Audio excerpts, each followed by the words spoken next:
پھر جہنم کے دونوں طرف یعنی ادھر سے ادھر تک ایک پل باندھا جائے گا، احد من السیف وادق من الشعر،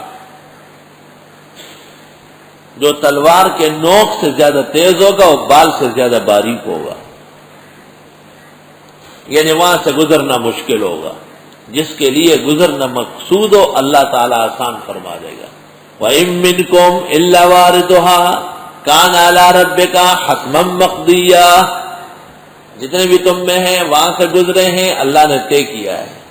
ثُمَّ نُنَجِّي الَّذِينَ اتَّقَوْا وَنَذَرُ الظَّالِمِينَ فِيهَا جِثِيًّا، تقوادار یعنی بدعت سے بچنے والے، تقوادار یعنی شرک سے بچنے والے، وہ آرام سے گزریں گے، اور وہ جو مشرک و مبتدی ہے ان کو اون دے منہ گرا دیں گے اس میں۔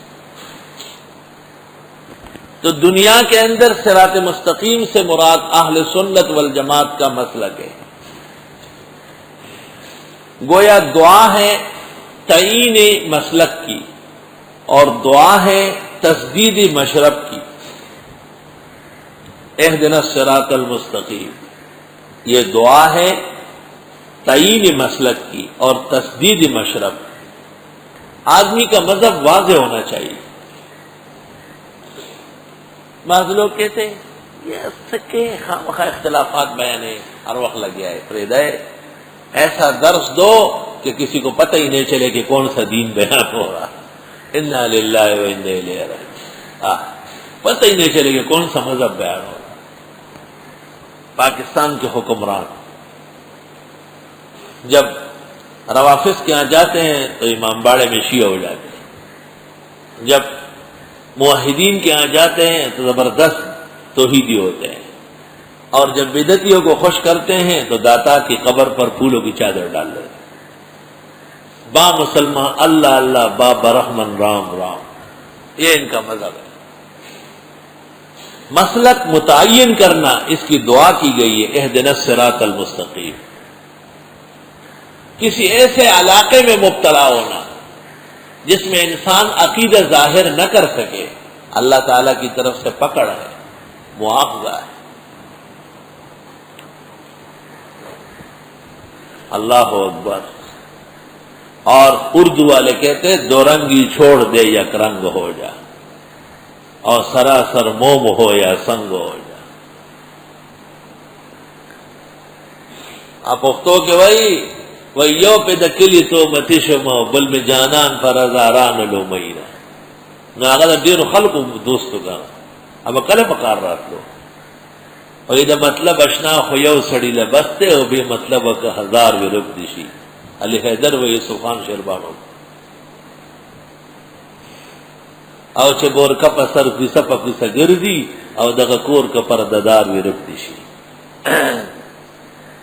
او دا مطلب اشنا خو یو سڑی لبستے او بے مطلب کا ہزار وی رب دیشی۔ اہدنا الصراط المستقیم، رہنمائی فرمائی ہماری سیدھے راستے کی۔ بات سنو، ایسے وسائل و اسباب کا ملنا، ایرات الطریق، جس سے حق مضبوط ہو، اس کی بھی دعا ہے۔ اور مطلوب اور منزل مقصود تک پہنچنا، یہ بھی اصل مقصود ہے جو فعل اللہ ہے، اہدنا الصراط المستقیم۔ اور اہدنا ایک ایسا شخص کہتا ہے جس کو ہر دم صراط مستقیم کی ضرورت ہے۔ اگر ہم آج تک مسلمان ہو اور خدا نخواستہ کل ہم میں سے کوئی مسلمان پھسل جائے تو تاوان ہوا یا نہیں؟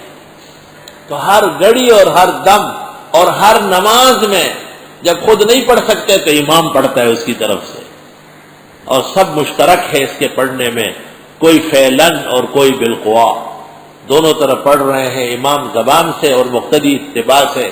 اہدنا الصراط المستقیم، خدایا ہمیں سیدھے راستہ دکھا، چلا، بتا، خدایا ہمیں سیدھے راستے پر استقامت عطا فرما۔ دنیا کے اندر انبیاء کا راستہ یہ سیدھا راستہ ہے، دنیا کے اندر اصحاب کا راستہ، فقہاء و مجتہدین کا راستہ یہ سیدھا راستہ ہے۔ اور اللہ جل جلالہ نے اپنے خاص فضل سے ہمیں نصیب فرمایا. ہم میں اعتدال ہے. اعتدال نشانی ہے اہل حق ہونے کی. اہدنا الصراط المستقیم. اگر یہ اشکال ہو کہ تحصیل حاصل ہے تو یہ وہ منطقی کہے گا جس کو شریعت کا پتہ نہ ہو. شریعت میں ایمان مرتے دم تک ضروری ہے، اور ایمان پر ہر وقت آزمائش آ سکتی ہے.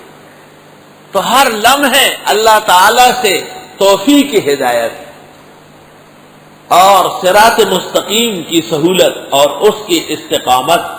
ان الذين قالوا ربنا الله ثم استقاموا، دیکھو، تتنزل عليهم الملائكة الا تخافوا ولا تحزنوا وابشروا بالجنة التي كنتم توعدون. خوشخبری تب کے استقامت کے ساتھ. اللہ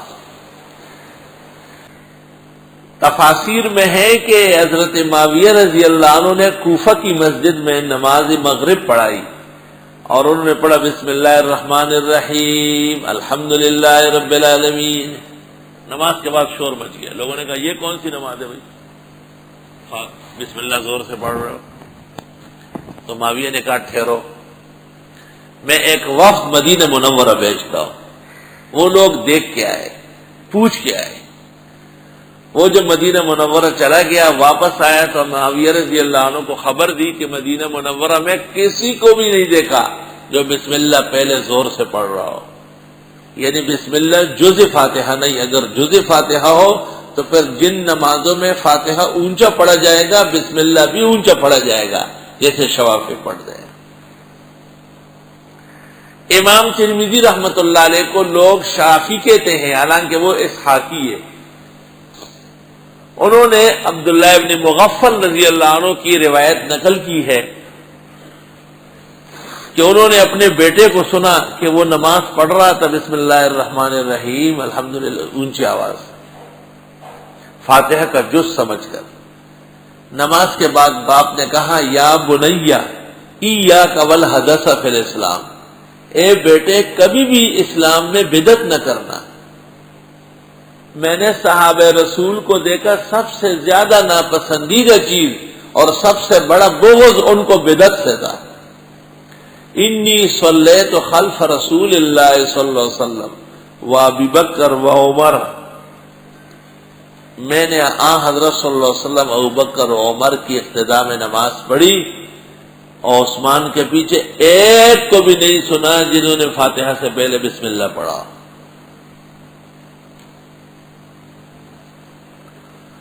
ہاں فقہ حنفی کا یہ مسئلہ ہے کہ سورہ فاتحہ سے پہلے بسم اللہ پڑھنا یہ سنت ہے، اور سورت جب ملائی جائے گی والضالین کے بعد تو بسم اللہ پڑھنا مستحب ہے. فتاوی عالمگیری میں ہے کہ لا یسمی، یعنی بعد الفاتحہ و قبل السورہ، اس کا مطلب ہے کہ لا یسمی سنتاً، یہ مطلب ہوگا، ورنہ مرجوح قول ہے.